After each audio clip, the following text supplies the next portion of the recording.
sebagai pejuang HAM dan Bapak Yeremia Teva sebagai profesor dari Komnas HAM.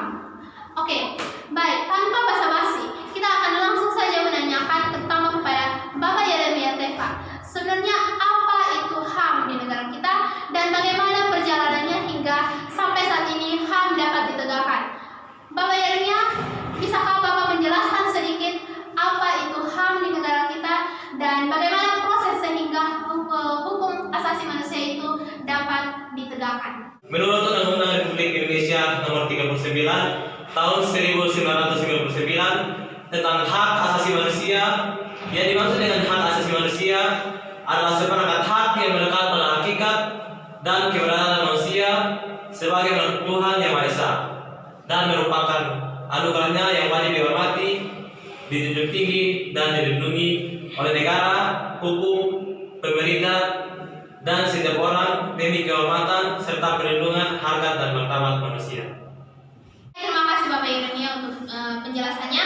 Coba bisakah Bapak menjelaskan sedikit tahapan yang dilewati oleh bangsa Indonesia sehingga sampai sekarang hak asasi manusia tersebut dapat ditegakkan di negara kita? Proses atau pergulatan yang pernah terjadi, bisa Bapak jelaskan? Baik, terima kasih. Yang pertama, pada masa Orde Lama, perjuangan HAM pada masa ini dilakukan saat sidang PPUPKI, di mana dua tokoh pada saat itu yaitu Muhammad Hatta dan Muhammad Sukiman membela HAM agar masuk dalam pembentukan UUD 1945. Namun pada akhirnya hanya sebagian saja penjabaran terkait HAM di UUD 1945. Penjabaran lengkapnya baru akan ada di Konstitusi RIS dan UUD 1950. Yang kedua, pada masa Orde Baru.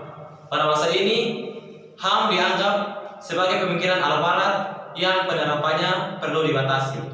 Akibatnya, meskipun pada 1993 ada lembaga Komnas HAM, kinerjanya dalam penegakan HAM di Indonesia tidak bisa bekerja dengan baik akibat ada pengaruh politik. Yang ketiga, pada masa reformasi. Pada masa reformasi, penegakan HAM di Indonesia mulai digalakkan. Ini bisa dilihat dari dokumen-dokumen baru yang berisi tentang HAM sebagai bentuk penyempurnaan tentang dokumen lebih lama. Misalnya adanya amandemen UUD 1945. Berbagai pasal di bawahnya juga di amandemen. Terima kasih. Oke, baik, terima kasih Bapak. Itu berarti untuk mencapai suatu kesatuan hukum, untuk membentuk penegakan hukum mengenai hak asasi manusia, ternyata banyak ditemukan tahap yang harus dilalui. Oleh karena itu, sebagai masyarakat Indonesia, kita patut terus untuk mendukung penegakan HAM ini agar terus berjalan dengan lancar. Karena kami dapati bahwa ternyata walaupun telah melalui proses yang cukup panjang, akan tetapi masih ada kesenjangan-kesenjangan dalam pelaksanaan hukum ini. Di sini kita mendatangkan seorang tamu, yaitu Ibu Zizane Nurhito yang merupakan seorang pejuang HAM. Namun, ia pernah menjadi salah seorang pelaku pelanggaran HAM di negara kita. Dan hal ini membuktikan bahwa penegakan HAM di Indonesia belum sepenuhnya berjalan secara optimal. Oleh karena itu, Ibu Zizane, kami minta bisa Ibu jelaskan sedikit cerita atau pengalaman hidup, proses yang Ibu jalani sehingga dari yang dulunya seorang pelanggar HAM sekarang menjadi seorang yang memperjuangkan HAM.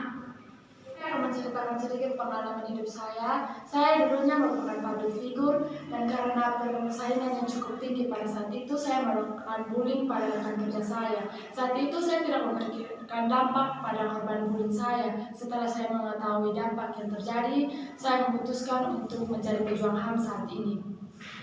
Oke, baik, terima kasih Ibu. Jadi jalur apa yang Ibu pilih sehingga Ibu bisa berbalik dari seorang public figure sekarang menjadi pejuang HAM? Misalnya Ibu memilih jurusan untuk berkuliah atau lain sebagainya, bisa Ibu ceritakan? Saya memutuskan untuk berhenti dari dunia hiburan dan memutuskan untuk mengikuti kuliah dengan jurusan hukum untuk menjadi pejuang HAM. Wow, luar biasa sekali kisah Ibu Zizane ini. Itu berarti Ibu Zizane menjadi salah satu orang yang memperjuangkan HAM di negara kita, karena ia mengetahui bahwa meskipun HAM sudah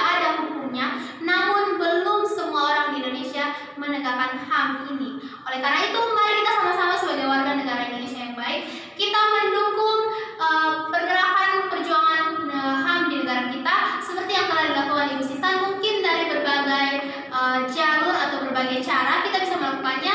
Tidak harus persis seperti Ibu Sisan yang berbalik arah untuk masuk ke kuliah hukum, namun kita dalam kehidupan sehari-hari kita dapat saling menghormati dan saling menghargai demi memperjuangkan penegakan HAM ini. Oke, terima kasih Ibu Sisan. Sekarang kita akan berpindah kepada Bapak Brilian Talelu sebagai Menteri Agama. Oke, Bapak, bisa Bapak ceritakan sedikit atau jelaskan bagi kami, adakah dalam ajaran agama Kristen Protestan, adakah sebuah cerita mengenai penegakan HAM atau lain sebagainya? Bisa Bapak ceritakan bagi kami? Dalam kitab Bilangan 35 ayat 9 sampai 34, Allah memberikan perintah kepada Musa untuk membangun kota-kota agar orang yang tidak sengaja menyebabkan kematian orang lain tidak dibalas dengan dibunuh. Ia dapat melarikan diri dari kota perlindungan yang jumlahnya cukup banyak, yaitu 6 kota. 3 kota di sebelah barat Sungai Yordan dan 3 lagi di sebelah timurnya, Kades, Sikem, dan Hebron di sebelah barat, sedangkan Golam, Ramot di Gilead, dan Beser di sebelah timur. Apabila seseorang mengakibatkan seseorang tewas dan ia merasa tidak bersalah atau tidak sengaja telah menyebabkan kematian itu, maka ia berlindung ke kota tersebut. Ia tidak akan dibunuh sampai matinya imam besar yang telah diurapi minyak yang kudus. Itu termasuk di dalam Bilangan 35 ayat 25. Oke, baik, terima kasih penjelasannya Bapak Brilian. Bisakah Bapak menjelaskan bagaimana peran gereja di masa saat ini? Sebab gereja juga pasti berperan penting dalam perlindungan hak asasi umatnya atau hak asasi manusia yang ada di sekitar lingkaran gereja tersebut. Silakan Bapak Brilian. Ya, baik, peran gereja saat ini adalah gereja Kristen sebagai tempat perlindungan. Perlindungan tersebut diberikan kepada orang yang dituduh mencuri, membunuh, dan berzina. Dasar keadilan inilah yang dapat kita lihat dalam hukum modern ketika hakim mempertimbangkan sebagai sisi dari sebuah kasus kriminalitas. Terima kasih. Oke, baik, terima kasih. Berarti pada saat sekarang ini tidak hanya di dalam Alkitab terdapat kisah tentang perlindungan orang-orang yang melakukan pelanggaran HAM tanpa disengaja, tapi saat ini gereja juga telah berperan untuk melindungi orang-orang yang demikian, sehingga gereja menjadi kota perlindungan, tempat perlindungan bagi orang-orang yang bersalah. Kita lanjut ke pertanyaan berikutnya. Ya, kita akan kembali ke Bapak Yeremia Tefan.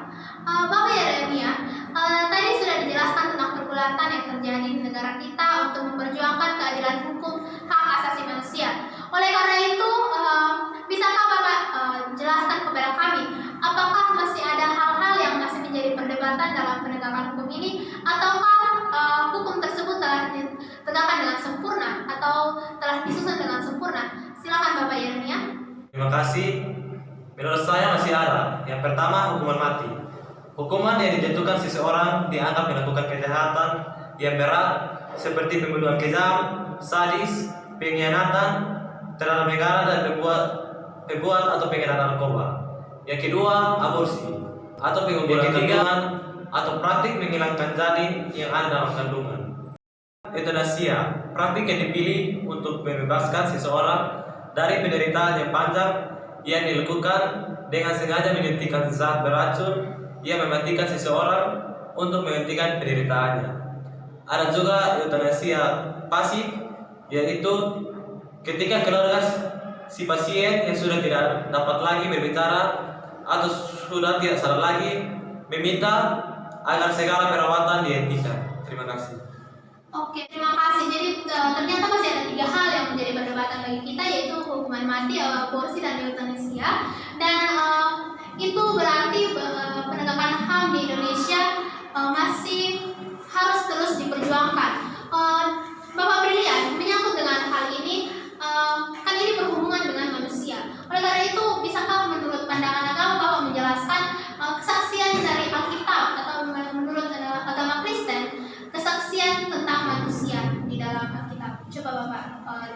sedikit bagi kami dan bagi pemirsa di rumah. Kejadian pasal 1 ayat 26 sampai 30 menulis tentang penciptaan manusia sebagai makhluk bermartabat. Martabat manusia dikemukakan dalam 3 hubungan yang unik yang ditegakkan sejak penciptaannya. Yang pertama, hubungan manusia dengan Allah. Manusia belajar untuk mengenal, memahami, serta taat kepada perintah Allah. Yang kedua, hubungan antar manusia. Hak manusia untuk berelasi, bersahabat, menikah, serta membentuk keluarga. Hak mengemukakan pendapat, diterima dan dihormati dalam lingkup hubungan antar manusia yang diberkati Allah. Yang ketiga, hubungan manusia dengan bumi dan makhluk lainnya. Manusia diciptakan untuk mengelola bumi, berkuasa atas makhluk-makhluk lainnya. Terima kasih. Baik, terima kasih Bapak Brilian. Berarti dari jawaban Bapak ini ternyata ada 3 pokok penting, yaitu mengenai hubungan manusia dengan Allah, hubungan antar manusia, dan juga hubungan manusia dengan bumi dan makhluk lainnya. Oleh karena itu, sebagai warga Indonesia yang baik, kita harusnya memperjuangkan hak asasi manusia ini.